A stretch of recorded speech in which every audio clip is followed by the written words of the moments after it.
ನಮಸ್ಕಾರ. ಇವತ್ತಿನ ಜಗತ್ತು ಎಷ್ಟು ಕಾಂಪ್ಲೆಕ್ಸ್ ಆಗಿದೆ ಅಲ್ವೇ? ಈ ಗದ್ದಲದ ಮಧ್ಯೆ ಶಾಂತಿಯನ್ನ ಹುಡುಕೋದು ಹೇಗೆ ಅನ್ನೋ ಪ್ರಶ್ನೆಗೆ ಉತ್ತರ ಕಂಡುಕೊಳ್ಳೋಣ ಬನ್ನಿ. ಇದಕ್ಕಾಗಿ ನಾವು ಒಬ್ಬ ಝೆನ್ ಗುರುವಿನ ಜ್ಞಾನದ ಕಡೆಗೆ ಗಮನಹರಿಸೋಣ. ಈ ವಿಶ್ಲೇಷಣೆಯಲ್ಲಿ ನಮ್ಮ ಒಳಗಿನ ನೆಮ್ಮದಿಯ ಹಾದಿ ಯಾವುದು ಅಂತ ನೋಡೋಣ.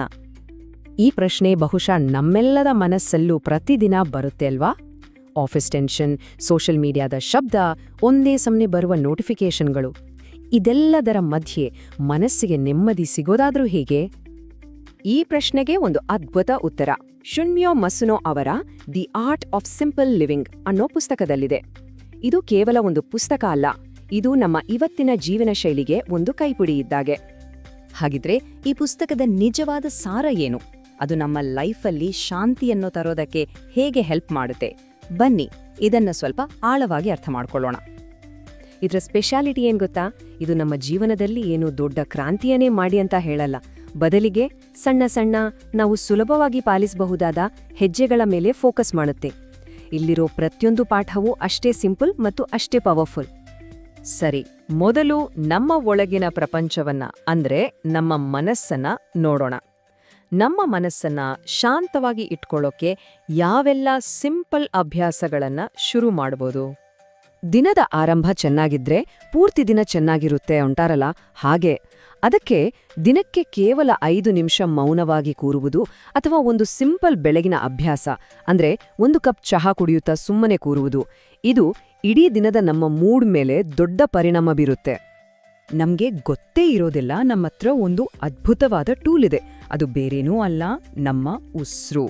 ಯಾವಾಗ್ಲಾದ್ರೂ ಟೆನ್ಷನ್ ಆದಾಗ ಕೇವಲ ಕೆಲವು ಆಳವಾದ ಉಸಿರಾಟಗಳು ನಮ್ಮ ಮನಸ್ಸನ್ನ ತಕ್ಷಣಕ್ಕೆ ಶಾಂತಗೊಳಿಸಿ ನಮ್ಮನ್ನ ಪ್ರೆಸೆಂಟ್ ಮೊಮೆಂಟ್ಗೆ ವಾಪಸ್ ಕರ್ಕೊಂಡು ಬರುತ್ತೆ.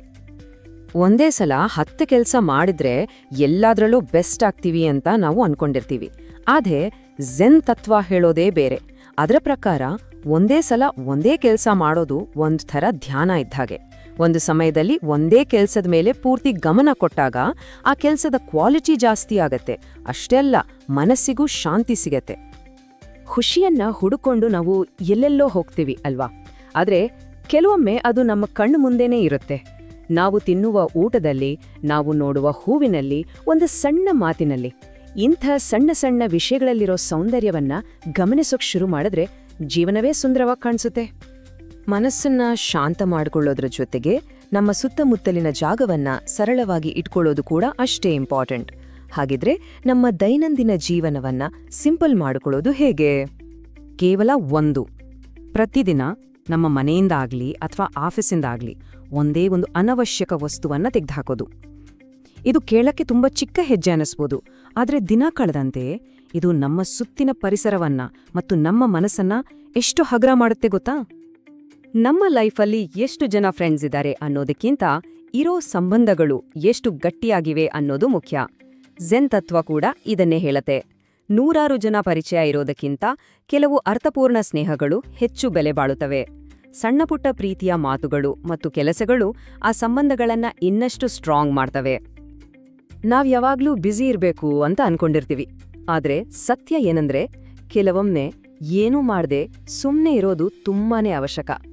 ಇದು ಸೋಮಾರಿತನ ಅಲ್ಲ, ಬದಲಿಗೆ ನಮ್ಮ ಕ್ರಿಯೇಟಿವಿಟಿ ಮತ್ತು ಎನರ್ಜಿಯನ್ನ ರೀಚಾರ್ಜ್ ಮಾಡ್ಕೊಳ್ಳೋಕೆ ಇರೋ ಒಂದ್ ದಾರಿ. ಇದೊಂದು ವಿಚಿತ್ರ ಅಂತ ಅನಿಸ್ಬಹುದು, ಆದ್ರೆ ಕಡಿಮೆ ವಸ್ತುಗಳನ್ನ ಇಟ್ಕೊಂಡು ಬದುಕಿದಾಗ ನಮ್ಮ ಹತ್ತಿರ ಇರೋದ್ರ ಬಗ್ಗೆ ಹೆಚ್ಚು ಕೃತಜ್ಞತೆ ಹುಟ್ಟುತ್ತೆ. ಆ ಕೃತಜ್ಞತೆಯ ಭಾವನೆಯೇ ನಿಜವಾದ ಶ್ರೀಮಂತಿಕೆ. ಈ ಎಲ್ಲ ಚಿಕ್ಕ ಪುಟ್ಟ ಕ್ರಿಯೆಗಳಿಂದ ನಾವು ಕಲಿಯಬಹುದಾದ ಕೊನೆಯ ಪಾಠವಾದರೂ ಏನು? ಶಾಂತಿಯ ನಿಜವಾದ ಮೂಲ ಯಾವುದು? ಬನ್ನಿ ನೋಡೋಣ. ನೋಡಿ, ಇದು ಈ ಪುಸ್ತಕದ ಹೃದಯ ಭಾಗ.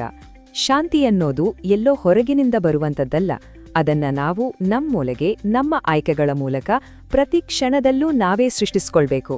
ಇದು ನಿಜಕ್ಕೂ ತುಂಬಾ ಪವರ್ಫುಲ್ ಆದ ಸಂದೇಶ. ಹಾಗಿದ್ರೆ ಈ ಎಲ್ಲಾ ವಿಷಯಗಳನ್ನ ನಮ್ಮ ಜೀವನದಲ್ಲಿ ಅಳವಡಿಸ್ಕೊಳ್ಳೋ ಹೇಗೆ? ಇದರ ಬಗ್ಗೆ ಸ್ವಲ್ಪ ಯೋಚಿಸೋಣ. ಬಹುಶಃ ಅದು ಒಂದು ಆಳವಾದ ಉಸಿರು, ಅಥವಾ ಸುಮ್ಮನೆ ಕಿಟಕಿಯಿಂದ ಹೊರಗೆ ನೋಡೋದು, ಅಥವಾ ಕೇವಲ ಒಂದು ಕ್ಷಣ ಕಣ್ಣು ಮುಚ್ಚಿ ಸುಮ್ಮನಿರೋದು. ಶಾಂತಿಯ ದಾರಿ ಅನ್ನೋದು ಒಂದು ದೊಡ್ಡ ಜಿಗಿತವಲ್ಲ, ಅದು ಒಂದು ಸಣ್ಣ ಸಿಂಪಲ್ ಹೆಜ್ಜೆ. ಆ ಮೊದಲ ಹೆಜ್ಜೆ ಯಾವುದಂತ ಯೋಚಿಸಿ.